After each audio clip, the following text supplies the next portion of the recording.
Hay políticos dominicanos que nos han frustrado a nosotros.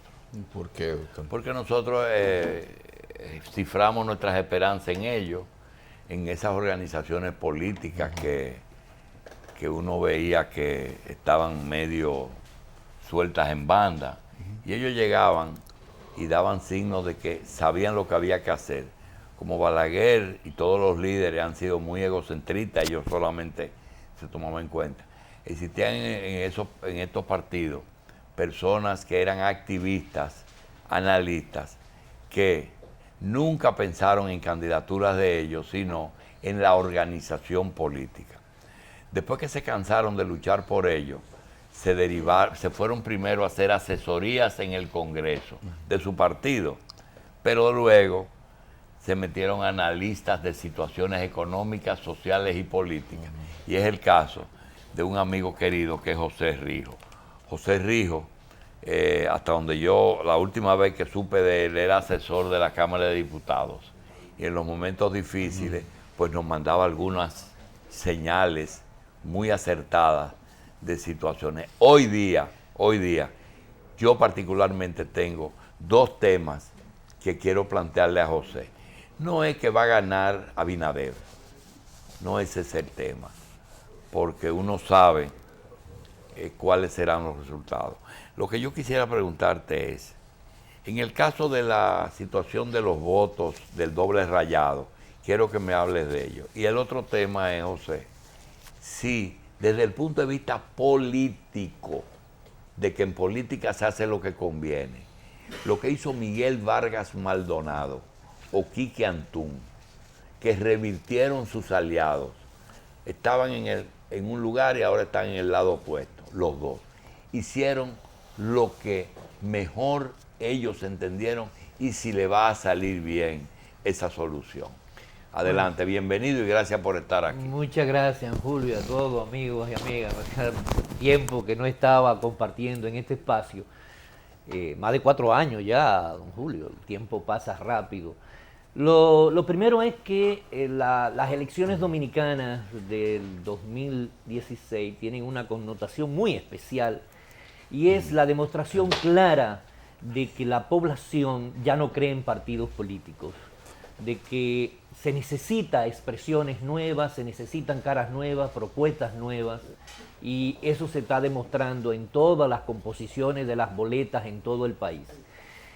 Con relación a lo de la votación, dos partidos que van aliados en unas elecciones, como el caso, por ejemplo, del Partido Reformista Social Cristiano y el Partido Revolucionario Moderno, en el nivel presidencial, quien personifica la alianza es el Partido Revolucionario Moderno. Por lo tanto, toda boleta marcada por el Partido Reformista y por el PRM es un voto válido que se computa al partido que personifica la alianza, que en este caso es el PRM, que son los votos que al final son los que valida el porcentaje nacional que saca cada partido. Con relación a los dos grupos políticos que han tomado decisiones de alianza, yo creo que fundamentalmente se debe a una falta de identidad partidaria que se está dando en todo el espectro dominicano. Así vemos, por ejemplo, que candidatos de gente que fue diputado o senador del Partido de la Liberación Dominicana, hoy es candidato del Partido Revolucionario Moderno. Por ejemplo, el candidato a senador por la provincia de Atomayor fue una persona 2 veces diputado por el PLD, además de ser procurador fiscal en el municipio de Atomayor. Es decir, que hay una falta de identidad partidaria de la gente. La gente no se siente representada por los partidos políticos, porque los partidos políticos han dejado de ser maquinarias de participación y de representación y de comunicación entre la sociedad y el poder. El poder ya solamente lo ha sido definido en los últimos 10 años, los últimos 12 años, por el Comité Político del Partido de la Liberación Dominicana. Entonces, cuando solamente 35 personas deciden el futuro, las decisiones de un país, indudablemente que se va perdiendo la participación de los intermedios, de los comités de base. Es decir, la participación en los partidos políticos ha perdido sentido porque las cúpulas dirigenciales son las que toman las decisiones, porque no hay participación de la gente. Y ese es uno de los graves problemas de nuestra sociedad, con una gran crisis de representación y de representatividad, porque la gente ha dejado de participar realmente en la toma de decisiones. Esa particularidad que presenta este proceso electoral, ¿qué influencia puede tener esa situación de deterioro en los resultados, en el comportamiento del voto de los y las dominicanas? Aquí viene algo importante.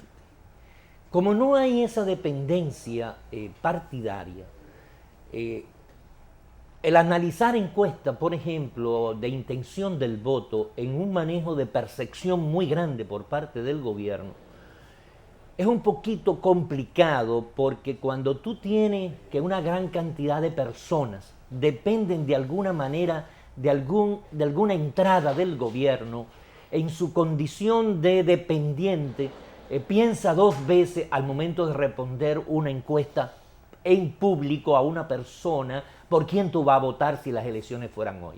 El primer error es que las elecciones no son hoy, por lo tanto es una pregunta que no encaja en la elaboración de una buena encuesta.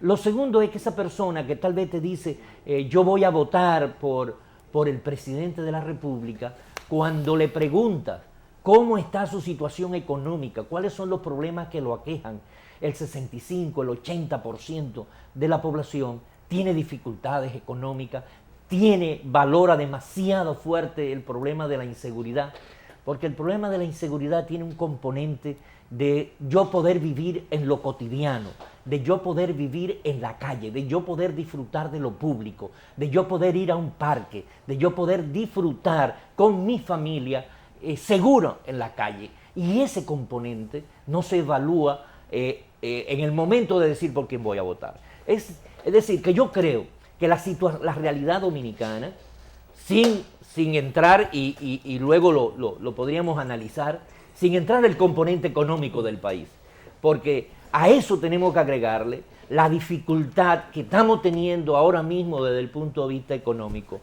porque en el primer trimestre el gobierno lleva un déficit de 29.500 millones de pesos, es decir, el 0.9% del PIB apenas en 3 meses, con un comportamiento igualito como pasó en el déficit del año 2012, con un aumento progresivo del gasto de capital, fundamentalmente con el pavimentación de calles, avenidas, gastos que no van en beneficio indudablemente de la salud y de las condiciones, de la calidad de vida de la gente.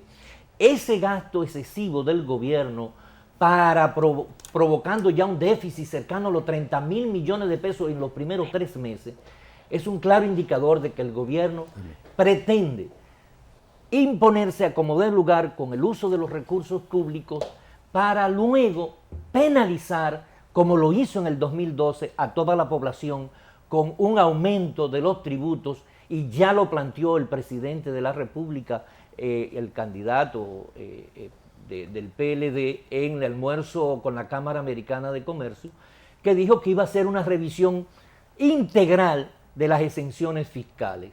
Y dentro de esas exenciones fiscales hay 103.000 millones de pesos que corresponden al ITEVIS.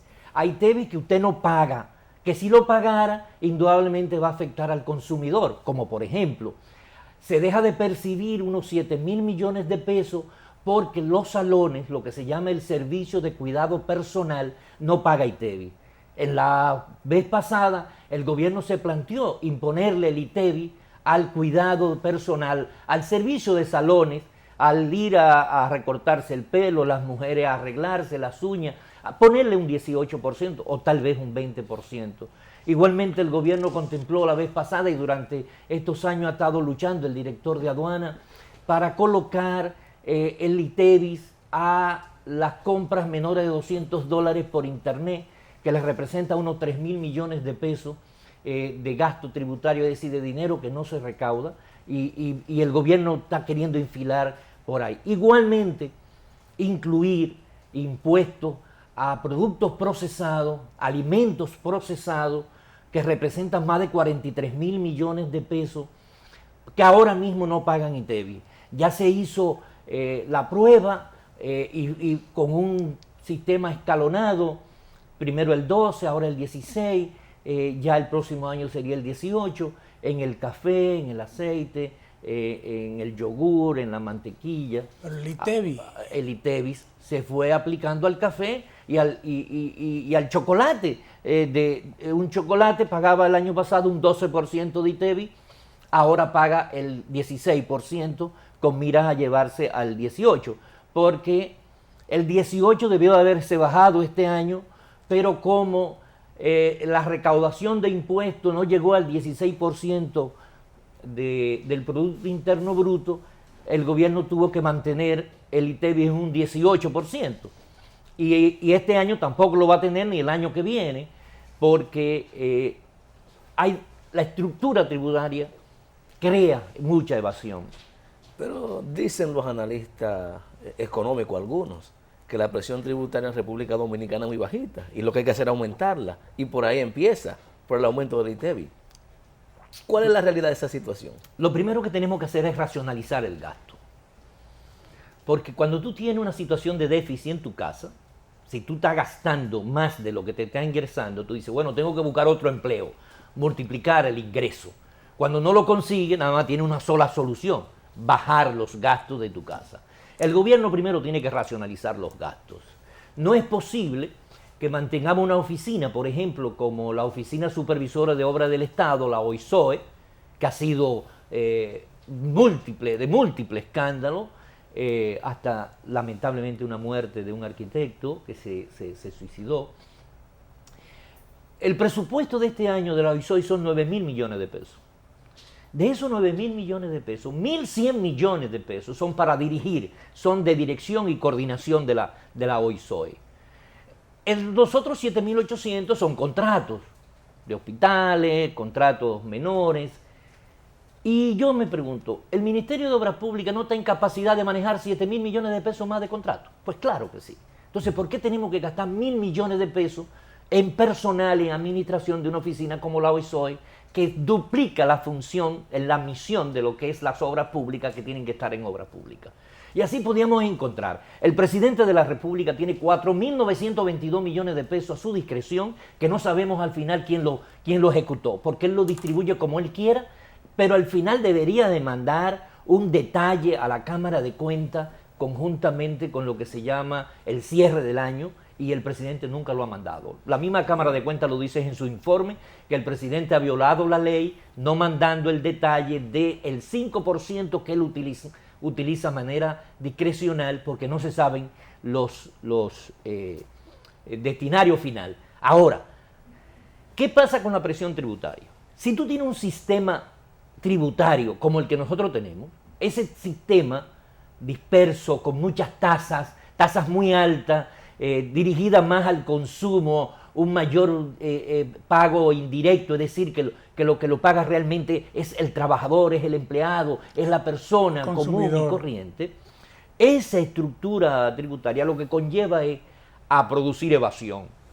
Entonces, como al 45, 48% del mercado, del negocio dominicano, de la empresa, es informal, esas personas no pagan impuestos de la riqueza que crean, pero crean riqueza. Entonces, como el gobierno no capta esa parte, indudablemente, porque ¿qué es lo que es la presión tributaria? La presión tributaria es los ingresos, los impuestos que capta, ¿no?, que el gobierno logra meterle la mano en los bolsillos a la gente, ¿no?, dividido entre el total de la riqueza de bienes y servicios que produce un país. Entonces, si hay una parte de esa riqueza que produce riqueza que no paga impuestos, indudablemente que esa presión tributaria va a ser menor. Por lo tanto, el problema de la presión tributaria aquí empieza por un problema de recaudación, de eficiencia, porque además la gente dice, ¿y para qué yo voy a pagar impuestos si al final se los roban? si yo no tengo, yo no puedo beber agua de la llave. Cuando tú pagas impuestos es porque tú estás esperando que el Estado te devuelva a ti la satisfacción de tus necesidades básicas. Que cuando tú abras la llave, tú tengas agua potable. Se dice, hemos quitado 300.000 criaderos de mosquitos, pero la gente sigue sin recibir agua en los barrios. Entonces, ¿qué tiene que hacer? Acumularla de nuevo, porque es un problema de inversión social. Aquí en República Dominicana, y producto del modelo que hemos creado desde el 2008, un modelo deficitario, clientelar, un modelo basado en endeudamiento, imposibilita cada día más de hacer mayores inversiones sociales. Porque en el año 2007 nosotros tuvimos un superávit de 4.000 millones de pesos, pero para la reelección de Leonel Fernández en el 2008 pasamos de un superávit a un déficit de 54.000 millones de pesos. Déficit que no hemos podido volver a bajar. Y a medida que aumenta esa acumulación del déficit, que sobrepasa ya los 650.000 millones de pesos, acumulado desde el 2008 a la fecha, hace que cada año tengamos que buscar más dinero para el pago de deuda y cada año tengamos que buscar más dinero para cubrir los intereses de la deuda. Ya este año, de cada 100 pesos que usted pagó de impuestos en los primeros 3 meses, 51 pesos fueron para pago de intereses y capital de la deuda. Es decir, que le quedan 49 pesos. Y 39 pesos son de transferencia. Es decir, que ya van 90 y quedan 10. Para el resto, no hay. Entonces, la inversión en capital se multiplica por 3 con relación al mismo periodo del 2015 y por lo tanto ya comienza a tener un déficit de cerca de 30.000 millones de pesos. ¿Qué es lo que esperamos con el famoso pacto fiscal que ha de discutir la República Dominicana posiblemente después de las elecciones? Mira, lo del pacto fiscal es una prueba más de que vivimos en un estado donde no hay consecuencias. Un estado donde las leyes están para ser violadas, porque no hay instrumento de contrapeso. De acuerdo a la Ley de Estrategia Nacional de Desarrollo, el pacto fiscal debió de haberse iniciado el 1 de enero del año 2015. Ahora, ¿por qué el presidente Danilo Medina, que se comprometió en su discurso de toma de posesión a hacer el pacto fiscal, no lo hizo? Bueno, porque el pacto fiscal, el primer punto que plantea es disminuir la evasión fiscal. Luego plantea la racionalización del gasto. Y la racionalización del gasto, el presidente Danilo Medina no podía hacerlo porque tenía que desmontar la estructura clientelar que le dio permisidad para que él pudiera llegar al poder. Y cuando digo la estructura clientelar, digo la utilización del poder única y exclusivamente para mantener la estructura partidaria del Partido de la Liberación Dominicana, que con todos los controles de los poderes impide el llevar al presidente de la República a su propia legalidad. Si el Congreso hubiese sido un Congreso realmente responsable, implica que el presidente de la República, que violentó un mandato del Congreso, como fue iniciar el pacto fiscal el 1 de enero del 2015, tendría que hubiese llevado a un juicio político en un país civilizado, en una democracia real, en un verdadero Estado social y democrático de derecho. Entonces, como no cumplió el pacto fiscal, era porque no quería desmontar ni racionalizar los gastos. Y no soy yo que digo que hay que racionalizar los gastos. El mismo ministro de Economía, Planificación y Desarrollo, don Temo, dijo la semana pasada que había que racionalizar el gasto público, porque es una necesidad. Lo dice el Banco Interamericano de Desarrollo ahora en su informe de la macroeconomía del Caribe, la región de Latinoamérica y el Caribe, y dice que hay que hacer la racionalización del gasto para la República Dominicana. Entonces, una vez hagamos que el gasto sea de calidad, orientado al servicio de la gente, centrándolo en la gente, porque cuando tú ves cuál ha sido el gasto de capital en estos 3 meses, claramente es un gasto electorero, es un gasto de promoción de la figura del presidente para crear percepción positiva. Pero cuando tú, por ejemplo, para darte un dato, en organización de eventos, el gobierno se ha gastado 1.600.000 pesos diarios en inauguraciones, en actos, en organización de eventos y festividades. 1.600.000 pesos diarios. Sin embargo, en prevención del VIH, de 252 millones de pesos presupuestados, en 3 meses no ha ejecutado un peso. Entonces uno se pregunta, ¿cuál es más? En promoción y educación para la salud, el gobierno solamente ha ejecutado 8.047 pesos diarios en promoción y educación para la salud, con todo el problema que tenemos de dengue, de Zika, no hay prevención. Sin embargo, la presidencia, solo la presidencia, de enero a marzo se gastó diario 3 millones de pesos en propaganda. 3 millones. Eso toma en cuenta que realmente hay más de 20 hospitales que están siendo reconstruidos. Cuando uno analiza hospital por hospital, por ejemplo, hay 600 millones de pesos presupuestados para el Hospital Regional de San Francisco de Macorís. Al 31 no se ha ejecutado ni un peso, ¿no? Y los hospitales pequeños están todos paralizados, todos. Hay inversiones en determinados hospitales como el Marcelino Vélez, el hospital, en el Cabral Ibáez, que tiene 4 años ya con diferentes contratos y se ha invertido muchísimo, se le ha ejecutado unos 150 millones de pesos en el primer trimestre. Eso es un 12% de lo presupuestado para todo el año. Sin embargo, obras como de pavimentación tienen un 100% de ejecución ya en 3 meses. Pero es alta la presión de la población por la salud. Y por la pavimentación de las calles. Sí, pero es más importante tú tener hospitales con medicamentos, tener hospitales con un servicio adecuado, que tú tener la pavimentación de una calle. Además, esa calle tú la puedes pavimentar en el año completo. ¿Por qué me la tienes que pavimentar en 3 meses? Todas las calles que se necesitan, cuando está programado para el año. Eso significa que es una posición puramente de promoción y electorero, y más que se hace previo a cualquier visita que hace el presidente candidato. ¿Por qué mientras el país crece económicamente, el Estado se empobrece y aumentamos entonces la necesidad de endeudamiento? El Estado no se empobrece. Y el crecimiento, mira, nosotros somos el país que en 60 años hemos sido los que más hemos crecido. Este es el país de mayor crecimiento. Es un error seguir evaluando la calidad de la vida de la gente en función del crecimiento económico. El crecimiento del PIB no significa aumento de calidad de la vida.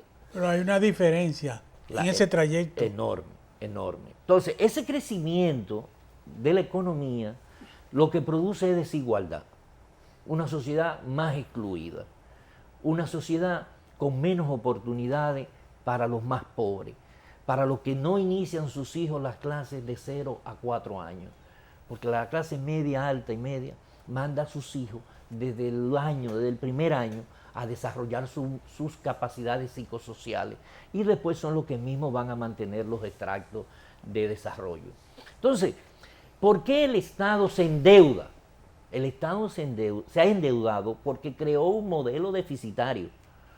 Al tú crear un modelo deficitario, tú tienes que buscar cada año el pago de la deuda. Es decir, cuando tú gastas irracionalmente más que lo que te ingresa, tú tienes que buscar prestado para cubrir esa brecha, ese déficit. Es decir, el endeudamiento del Estado se debe al déficit, al gasto irracional, no en las prioridades, de forma tal que se invierta en lo que se denomina el talento. Pero ¿Cuál es perdóname, Machi, para concluir en este espacio del talento? Nuestros empleados, nuestras capacidades es para empleo de tercera categoría. Aquí no tenemos una educación, no hemos diseñado un currículum para la producción creativa. Hoy en día lo que importa es la creatividad, la innovación. Y nuestra gente, la generalidad, no está preparado para eso. aquí es lo que está preparado para los royalties, y tú lo sabes. Pero además, ¿a cuál de los estados que tú conoces no está pasando por el tránsito ese deficitario? ¿A cuál? El primer ejemplo son los Estados Unidos.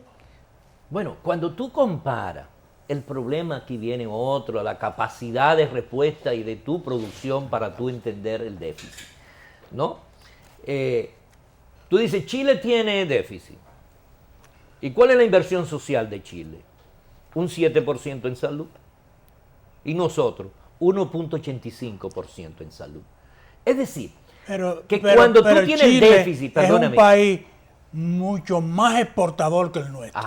Entonces ahí venimos, la política económica se une a esa política que estamos hablando. Si tú no preparas a la gente para la creatividad, si tú no inviertes en capacidad, en desarrollo de las capacidades de la gente, tú vas a destruir tu capacidad de exportación. ¿Qué exportamos en la República Dominicana?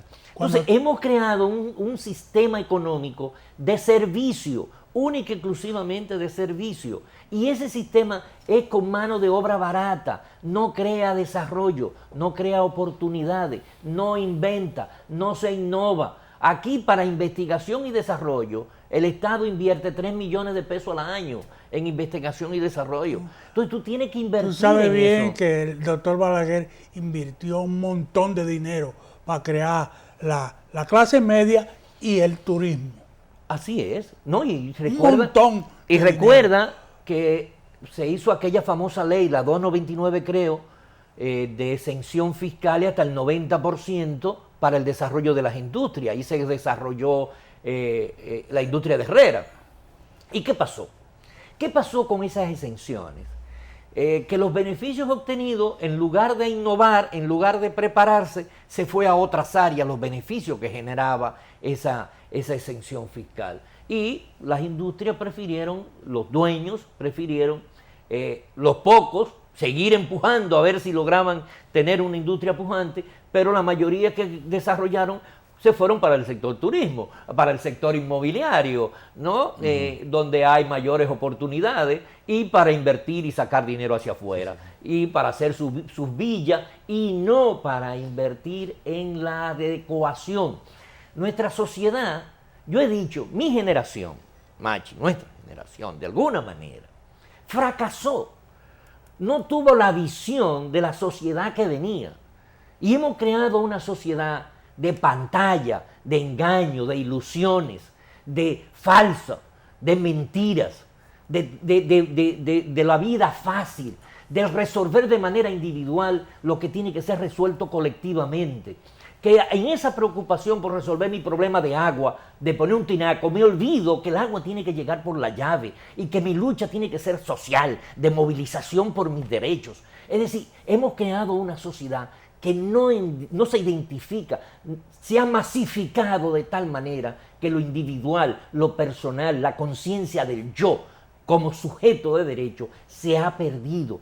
Los valores, los principios, la búsqueda de lealtad en función de trascendencia. Hemos perdido eso porque lo que importa es lo inmediato. Y estoy tan embebido en lo inmediato que no me doy cuenta de lo que yo estoy haciendo. El gobierno, en estos 4 años, el gobierno de Danilo Medina ha recibido 20.000 millones de dólares.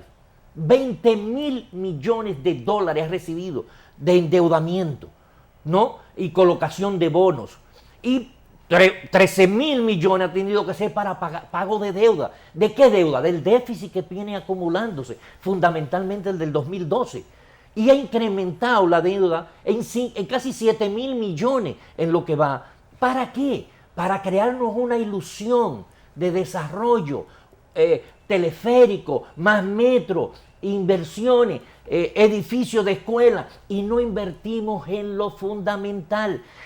De cada 100 pesos que gastó el gobierno en educación, ese 4% que tanto lucha le costó a la sociedad dominicana, de cada 100 pesos que gastó el año pasado, solamente gastó 1 peso con 86 centavos en formación y capacitación de maestros, Bueno, porque Y sin embargo gastó entre organización de eventos, en publicidad, en compra de vehículos, el 3%. Entonces, ¿qué función tiene el organizar eventos, el publicidad, si tú no estás formando a la gente Bueno, con la pero publicidad? los técnicos en presupuesto se van del país a residir a otro sitio. No podemos orientarnos. Bueno, el problema, mi querido amigo, es que uno cree que debe venir una generación, la generación que cambie esta mentalidad nuestra de oportunismo, de allante, de pantalla. Yo no me siento derrotado.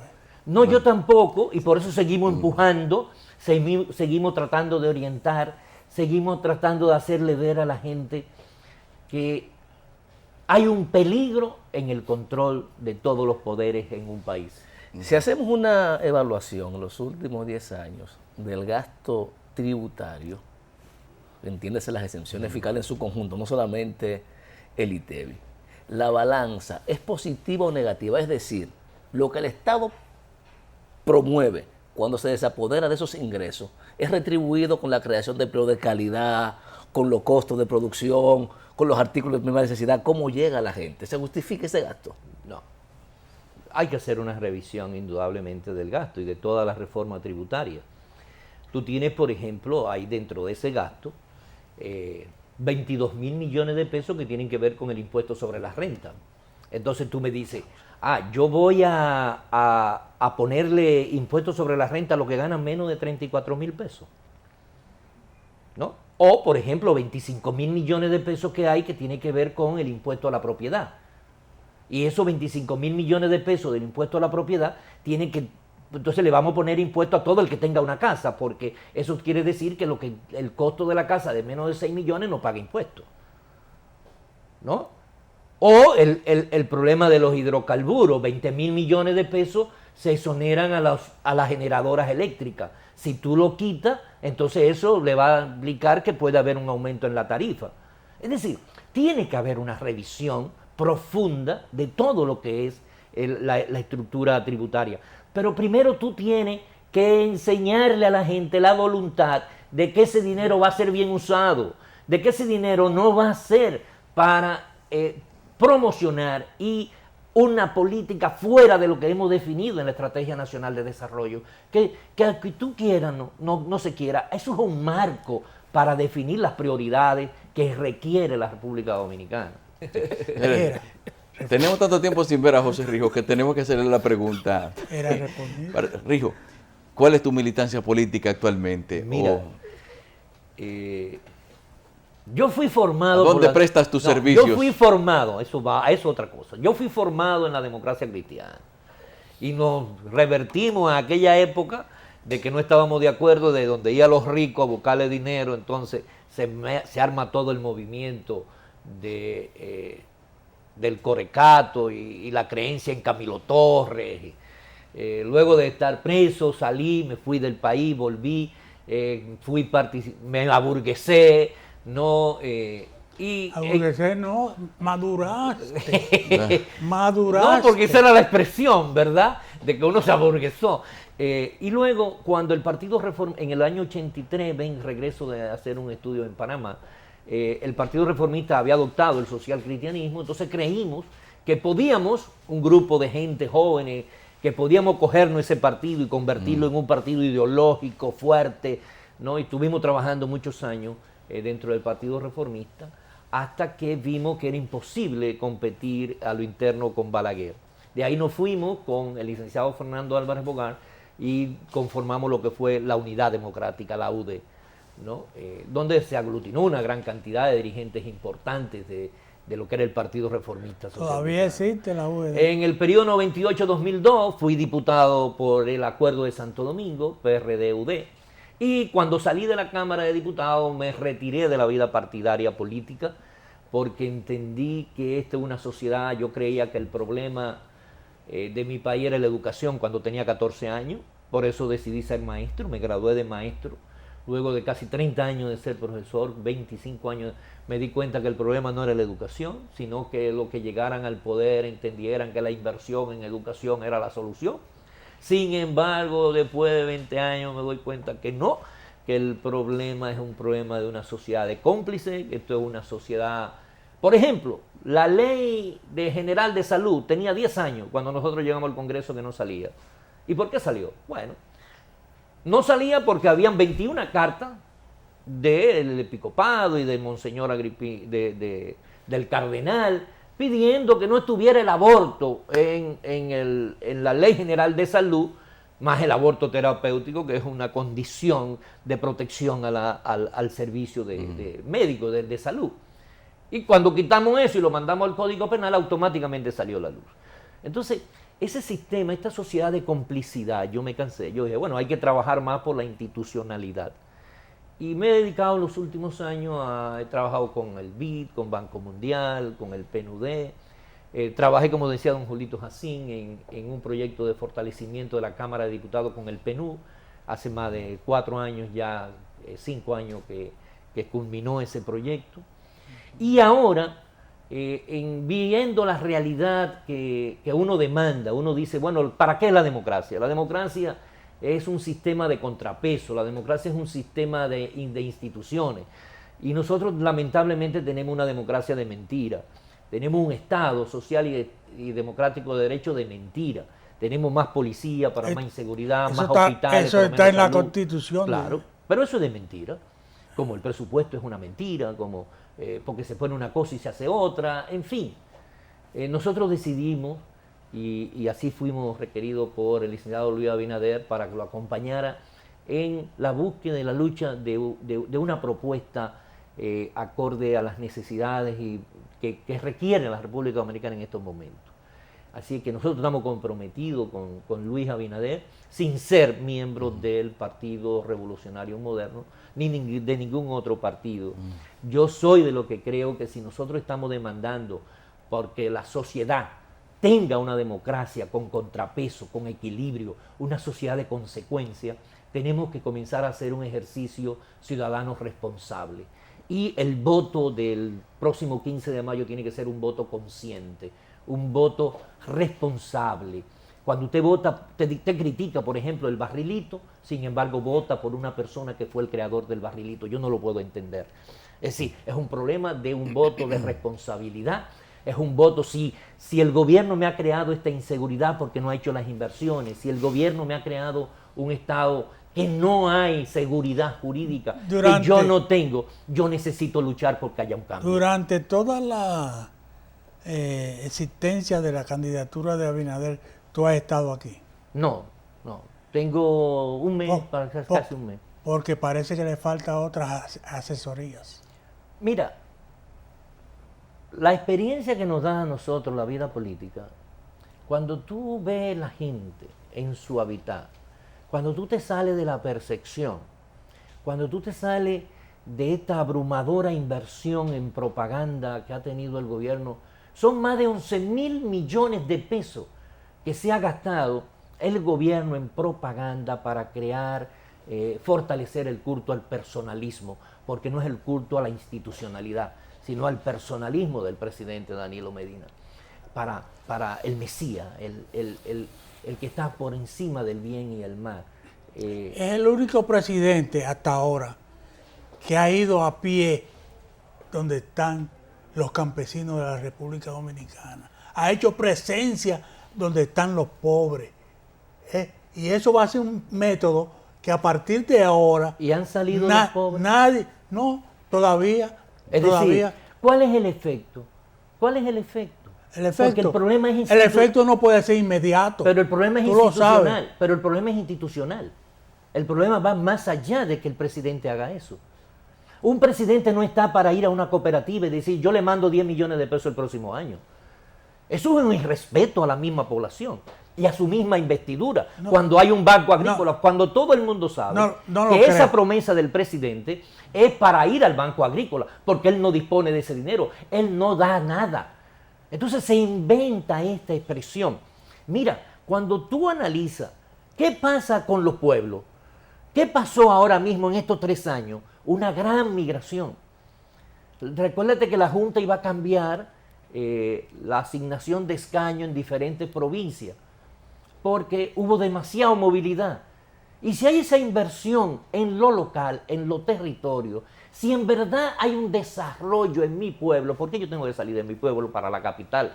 O para Higüey, donde están los grandes centros de inversión del país. Es porque no hay oportunidad en el campo ni en los pueblos. No hay oportunidad. Hay oportunidades de vivir malamente, si no nos saliéramos de nuestros pueblos. Entonces, es una inversión única y exclusivamente propagandista. Esa movilidad interior viene desde la caída de la tiranía. Por el modelo que hemos desarrollado toda esta vida. Un modelo único y exclusivamente pensando en el relumbrón, en lo que se ve, no en lo que se es. Entonces aquí se importa más lo que tú tienes que lo que tú seas. El ser en este país se ha destruido.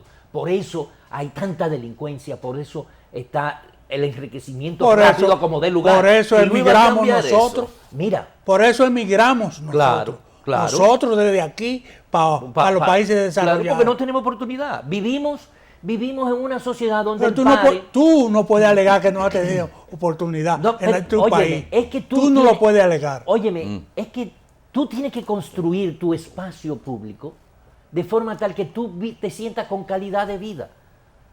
Cuando tú llegas a una esquina, lo más lógico que se dice pare, usted se pare. Eso es lo más, es que pare, ¿no? El vivir en un tránsito como el que vivimos en la República Dominicana es para loco.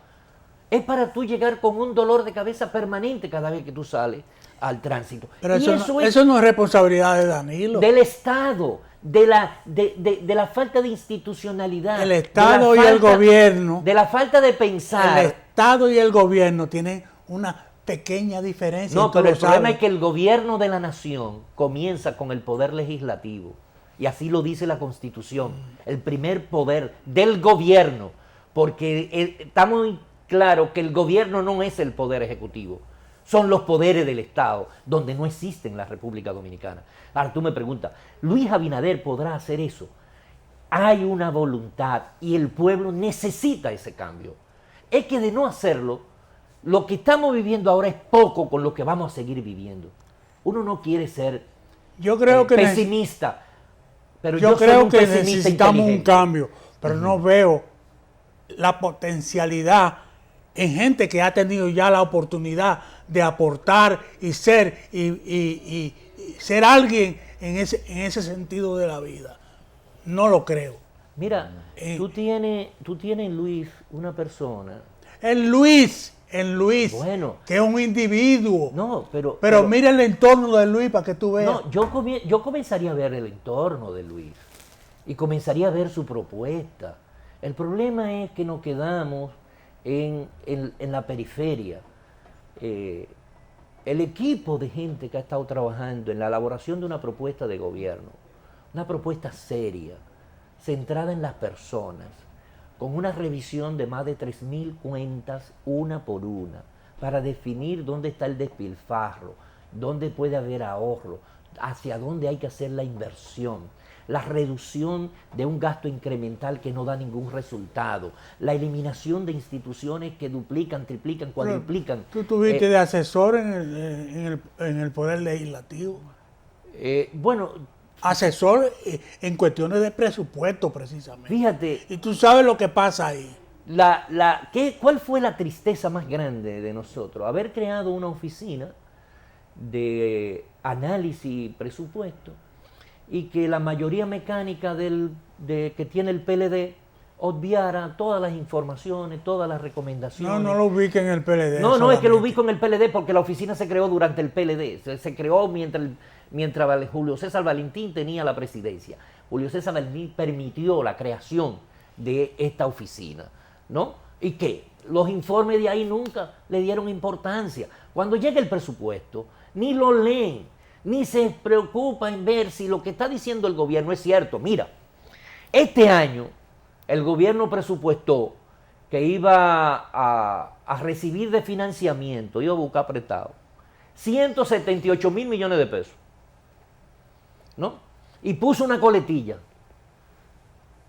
autorizamos al Ministerio de Hacienda a que durante el año pueda cambiar la composición del financiamiento. ¿Por qué? Porque es un financiamiento ficticio. Ahora mismo, de enero a marzo, el gobierno utilizó 28.000 millones de pesos para pago de deuda. De esos 28.000 millones de pesos, 22.000 millones correspondieron a los bonos. Es decir, el 78% del pago de la deuda del primer trimestre se correspondió José, única y exclusivamente eso está a la claro. utilización de Lo que bonos. tú No, estás diciendo es verdad y está claro. Entonces, pero no es le hacen caso. el mismo personal va para el Congreso ahora. Con Abinader. No creo. Van para el Congreso otra vez. no crea que es el mismo personal. Yo creo que la población es inteligente. Dime la diferencia. Óyeme, yo creo que la población es... ¿Cómo se va a recomponer el Estado que tú me dices que está ahí en el Poder Legislativo? Mira, ¿cómo se va a recomponer? en la medida... ¿Con quién? ¿Con quién? En la medida en que la población entienda que tiene que hacer un voto responsable. Ay, bien. No es posible que usted pueda volver a elegir a un senador que durante 10 años no ha aportado nada para eso que estamos hablando. Ahora, si yo voy a votar por un senador por su barrilito, entonces indudablemente Óyeme. que el país, yo soy de los que creo. Ahí con Abinader están presidentes del Senado de la República en pasadas ocasiones. Y hubo un caso que a mí me conmueve cada vez que lo calculo. Darío Gómez fue un senador de la República Que mataron que mataron, por el mismo día que se aprobó la ley de control de drogas. lo mataron. El mismo día que se Usted aprobó. sabe que el Senado no formó una comisión de investigación. Mira, Y fue un crimen de Estado. ¿Por qué? Porque se supo de dónde sacaron las armas para ir a matar. ¿Y quién fue y lo mató? Mira, Machi, tú y yo que conocemos de este mundo tan difícil que es la realidad dominicana, tenemos que entender algo. En un vehículo, y eso fue algo que me lo pasó, en un vehículo, el espejo retrovisor es más pequeño que el Que vidrio la parabrisa. delantero. Porque el vidrio delantero me indica a mí que lo que importa es la visión, es hacia dónde nos dirigimos, sin dejar de ver qué estamos dejando atrás. Pero lo que dejamos atrás no es lo importante. Lo importante es la construcción de este nuevo futuro y de este cambio que es ahora. El cambio es ahora, si no, preparémonos y comiencen a preparar los bolsillos. Bueno, Muchas gracias. Muchas gracias a ustedes entonces por estar con nosotros y a ustedes esperen nuestra repetición esta noche por Coral 39. Un placer. Cada domingo, Revista Electoral 2016, un compromiso con la democracia. Candidatos, partidos, programas, propuestas, concertación electoral, debates, actividades y concursos por región y por circunscripción. Desde las 5 de la mañana hasta las 11 de la noche, Revista Electoral 2016.